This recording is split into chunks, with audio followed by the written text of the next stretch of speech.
All right, guys, welcome back to our channel. So if you're new here, this is Journey with Jones. I'm Chanel. This is Antonio. I guess he can introduce himself. Yeah, this is Antonio. Time out. Want to apologize for my sweaty face. And then he just finished working out, literally. And so I was like, might as well come on in here and record a video. This is day 12 of quarantine.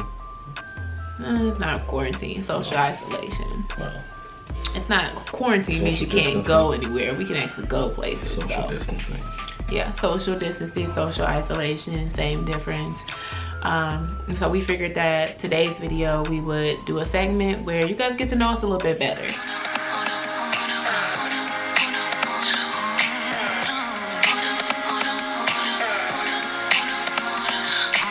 Asking each other questions back and forth. First things first is, where did we meet? McDonald's. Come on, bro, that's an easy one. Yeah, we met at McDonald's, guys. It was after our freshman year of college. I came home looking to try to make a couple of dollars. He came home from college as well, doing the same. I met him previously before I started working there. I met him, guys. Maybe she remembers me looking on set. I met him previously before working there at McDonald's, what picking up food. What was I doing? You were taking money. You were a cashier. I just wanted to be known that you remember me, but I didn't remember you.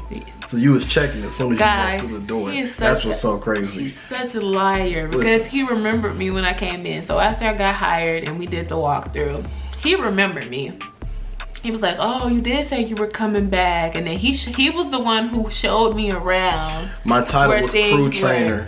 So therefore that was my job. He didn't train me. I was doing my job. He did not train me. I know I had other parts of my job that were in my description. Yeah, whatever. Next question. Where was our first date?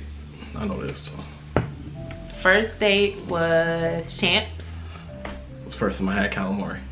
It was the first time you had calamari. Still open in Columbus. I know they haven't got nothing here in Dayton.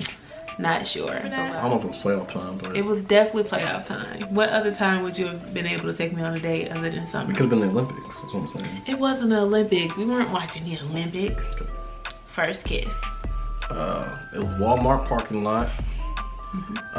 It was the quickest kiss I've ever had in my entire lifetime, and I don't even like the kiss. You don't like the kiss? It was 3 little pecks, boom, boom, boom. First of all, I was just like, okay, it's not what I anticipated. And she had leaned my seat back. It was already a pet peeve of mine. So we spent like, I don't know, an hour in that parking lot at least talking. You really? She finally, I'm still talking with me. She finally gives me the quick little pecks. And I'm like, bruh, really? That, you went this whole time? Really? What were you expecting? It ain't got nothing to do with my past, but you be acting like she be acting like she's 6'5", y'all. Y'all, I need the legs. I coach boys basketball. We got a lot of guys 6'2" and over, and I give them rides all the time. Don't none of them be doing all the extras and that shit. Yeah, they be sitting there crunching. Why would it be pulled up? You guys, this has always been a random pet peeve. It makes no sense. It's so annoying. Even in his car now, if I lean back and I leave the seat back, he will get mad. He'll be like, why did you leave my seat back? Like, because I'm tall, I need leg room. Moving on. Because you getting off topic. Who said I love you first? I did. I was drunk. You are a liar. He is lying. It was the middle of the day at his friend's mom's house. 3 shots of Hennessy. He is lying. He was not drunk. Nah, I wasn't drunk. We was just sitting there talking. He had him and his girl at the time. That was back in 2010. Him and his girl at the time. Well, we was all just sitting there. I don't know why it came out, but you know, it was what it was. Yeah, it was just the natural progression of our friendship. It was just basically the next step. Like, we might as well try to date each other. Like, we like the same things. Except for she lived in Washington, D.C. and I lived in Dayton, Ohio. So that wasn't gonna happen. So he was like, he needed some in-house girls, basically. Excuse you? Why try? Wow, that's he needed somebody to be close. I don't know what you talking. I don't know what that's supposed to mean. That's very rude. Continue. He is lying, guys. Why would you lie? Continue. They're trying to get to know us, not the made up you in your head that you think you are. The made up me. if we was to get remarried, and I was a woman, I'd be wearing a white dress, and it'd be true. Let's go, next question. If there was one thing that you would change about our story, what would it be? Go ahead. I don't think I would change anything about our story. Our story is very specific and unique to us. We had a whole bunch, it wasn't even like ups and downs in regards to our relationship. It was just a plateau. It was like friendship, steady, plateau, friendship, relationship, you know. But it's a very unique story, and I enjoyed every single part of it. I mean, we had to go through those different people we dated and the college experiences, and so I wouldn't change anything about our story. I probably would have changed when we had kids. Like, so 28, I was 28 when we had Sayla. So I would have rather be 30 and just do back to back if possible. Just use that extra time to, you know, continue to stack up and spend time together. And we probably been out of Ohio, stuff like Guys, that. I've always known that I wanted children. I always knew that how many children I wanted. You know, our number went from, I convinced him 5, we agreed on 4. Now we're down to 3 just because just because I don't want to be pregnant after 32. Like, that is my cutoff. I'm not trying to be high risk. And 2 right now is enough too. They're not that bad, to be honest with you. Now, I always knew I wanted to be a mother. I always knew I wanted children. I always loved children. And so when Sayla came, I was ecstatic. And having Sayla, you know, you have the first child, and the first child was all nice and good and easy, and then they set you up for the okie doke for the second. Luckily, Deucey was good too. I would still like 4 children if we were able to squeeze them in there somehow. But I think 3 is gonna be our cap. So, you know, he wanted to wait a little bit longer, and I get it. Most people say to wait a little bit after you get married, just so you can kind of enjoy some you time, at least a year. You guys can travel and just kind of soak up that time frame together. But we kind of did things the backwards way, because I was already about 4 months pregnant when we got married. So what is your best, well, what is my best quality, I should say? In your eyes. I know my best quality, but in your eyes. Sir. Ma'am. Are you tooting your own horn? Negative. I know myself. Best quality. I think that you are an excellent planner. Mm. Really good at planning time management all the way down to a T. And I think that you are, those are the top 2. I'm gonna say, it ain't that difficult. I mean, those are the top 2, but I mean, you have other things. Okay. So then your 2 would be, you're very good at living in the moment. Mm-hmm. Because Lord knows, it shakes my soul. When we have to be somewhere on time, that's just a suggestion for you. But it's good because if something doesn't happen on time, you're able to adapt quickly. And another thing is you are a great mother. I'll say that. Oh, thank you. You're a great father too, but that's not a quality. That's not a quality. Nurturing, you're very nurturing you're a good would nurturer. be, you know, yeah, nurturing, but not necessarily. You have a nurturing spirit. Yeah, we're totally opposite when it comes to time management, guys. As long as he tells me the right time, I can be ready at that time frame. You can be, but will you be is the question. No. You definitely can be. No, I usually am. Can. No, if you say we're leaving at this time, but I know that he lies to me about time frames. He usually tells me like 20 minutes before, because he knows that it's gonna take me that extra 20 minutes to run around and grab the rest of the stuff. Her shoes. On top. But listen, I'm the one that's getting all the kids dressed. It's been like this since I first met her. I'm doing their hair. I'm packing the bags. I'm making sure the snacks are together. Favorite vacation together. You go first. That's tough.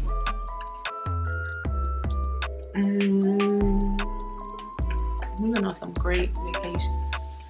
Was Fort Lauderdale Thanks for my 26th birthday. Or 27? No, 26. What was it? No, you did 26 Reasons Why. You wrote sure? Me. It's in my closet. Okay. He wrote me 26 Reasons Why he loves me, guys. It was so sweet. It was a monologue. It was wonderful. So your favorite vacation was what? The last one? Favorite destinations were the last one. No, one But destination. the favorite vacation was Fort Lauderdale. See, that's a tough one. / Miami.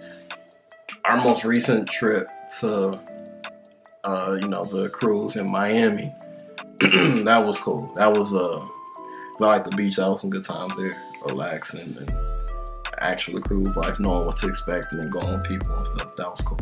Mm-hmm. So those are my two, probably. What? Our most recent one, Miami and the cruise, and kind of bit to Vegas. We just kind of touched on this. How many more kids do you want? I want 4, if we can squeeze in the last. You want 4 more? I want 4 in 4? total. Oh. I would love to have girl, boy, and then be done. I just feel like everybody needs a playmate. I feel like, I'm the oldest of 5, so, we're close. I feel like every kid needs a playmate, so. And I don't like odd numbers. I'd rather be even. I think 6 sounds better than 5. What y'all think? What? Wait. Yeah, What 6 sounds better than 5. Oh, as a family. Yeah. What do you think? And for me, one more for a total of 3. However, like 2 isn't bad, but 3 is cool. 3 in total. You better stop trying to scale back. We're not just having 2 kids, sir. Right. And you better be very, very sure that we just having 3, because marriage reality versus expectations. So did somebody ask you this or something? What happened? Somebody messaged us a while you. ago. Well, it's Journey with Jones. It's us. Anyways, they asked us what marriage reality was versus the expectations. So basically, like, what people go into marriage expecting versus what marriage is like. And did you want to answer this first? I can, because my answer's gonna be short. She's really long-winded. So for me, expectations going into it. I didn't really know what to expect. Yeah, I don't know. I didn't know what to expect. And scene. That was You very said it rude. was. You said it was short because I'm long-winded, sir. I didn't know what to expect. Reality is, it's work. It's good. It's really good times. Black love is very beautiful. You start to really get to, craft and build and grow and like what each other likes and stuff like that. But it's work. I'm not gonna lie to you. Mm-hmm. It's constant work. I think for me, I did not go into marriage with any unrealistic expectations or like a fairy tale life or things of that nature, because both my parents are married, and they've been married for a substantial amount of time. My mom has been married for 19, going on 20 years. My dad's been married for maybe 12-ish, something around that time. And then they both collectively were married to each other for 8 years. So I've seen, positive marriages. I have grandparents that have been married for 40 years, some longer than that. I got to witness, positive marriages and relationships, and the good and the bad, the financial, the, being upset about certain things. Like, I got to experience that growing up and, learn that everything isn't, peaches and cream and cupcakes all the time. It's going to be tough times and tough periods that you have to work through. And the sooner people kind of realize that, I feel like the better you can make your relationship. So you can go in, then you're better equipped to know that, this is going to be a constant work. As you are in a relationship with anybody, you expect them to grow. If you go into a relationship expecting and knowing that you're supposed to change, especially a marriage, The person that you marry is not going to be the same person. You're gonna want them to evolve, and you guys are gonna want to evolve together. The person that they're married is gonna stay the same, or that when things come up or things won't come up, or they have a specific way that they handled it as a dating couple or as a fiance or just in the courting stage, and those things cannot be handled the same way in a marriage. So that has been our Q&A. Let us know if you guys have any other questions for us, anything else you guys want us to actually discuss. But yeah, it has been fun talking to you guys. You guys stay safe. Make sure you're washing your hands. Make sure you guys are, you know, staying isolated as much as possible, only going out for necessities. And we're praying and hoping that we can get back to normal life. If not, then, you know, our safety is more important than anything. So, all right, guys. Thank you guys for watching. Please make sure that you subscribe, hit the like button, comment if you have any questions, or message us. All right, we'll talk to you guys later. All right, say bye. You're always trying to make me the long-winded one. Because you are. Let's go. Bye.